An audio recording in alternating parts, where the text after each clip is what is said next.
Comissão de Ética da Câmara Legislativa deve decidir hoje se abre ou não processo contra 5 deputados citados no esquema de corrupção do GDF. Os pedidos de abertura de processo contra 5 distritais estão parados desde o início do ano. Ailton Gomes, Benedito Domingos, Benício Tavares, Rogério Ulisses e Rony Nemer são citados no inquérito que apura o suposto mensalão do Democratas de Brasília.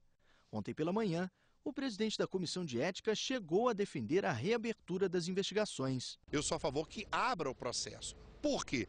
Para que esses deputados, eles tenham o direito da ampla defesa contraditória. Eles têm o direito até de se defender, até porque eles não puderam defender em fórum nenhum. À tarde, o discurso era outro. Nós não queremos tomar nenhuma medida drástica contra os deputados sem antes ter o elemento principal, que é o encerramento do inquérito, para poder abrir esse processo. Diante desse impasse, pode ser que hoje os casos não sejam analisados.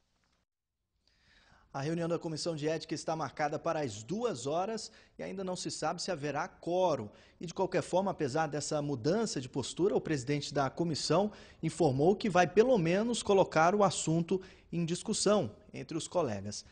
Nesse fim de semana, completam 7 meses da Operação Caixa de Pandora, que investiga denúncias de corrupção no governo do Distrito Federal. Nesse período, apenas uma deputada perdeu o mandato, teve o mandato cassado, foi a deputada Eurides Brito, e o ex-governador José Roberto Arruda foi preso, entrou para a história, o primeiro governador a ser preso e também perdeu o mandato por infidelidade partidária.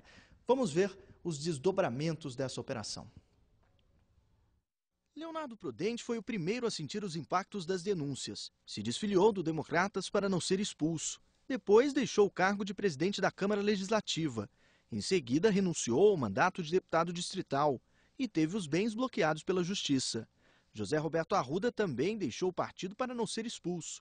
Foi preso suspeito de tentar atrapalhar as investigações. Minutos antes, pediu o afastamento do cargo de governador. Logo depois, perdeu o mandato por infidelidade partidária. Paulo Otávio é outro que saiu do partido para evitar a expulsão. Assumiu o GDF interinamente, mas diante da pressão até de aliados, renunciou ao mandato de vice-governador. Esteve na Polícia Federal, mas ficou calado. Geraldo Naves foi preso enquanto ainda era suplente de deputado, sob acusação de tentar atrapalhar as investigações. Foi solto em abril, assumiu o mandato de deputado. Há um pedido de abertura de processo contra ele na Câmara, que ainda não foi analisado. Júnior Brunelli não foi punido pelo partido. Renunciou ao mandato de deputado distrital para não ser cassado.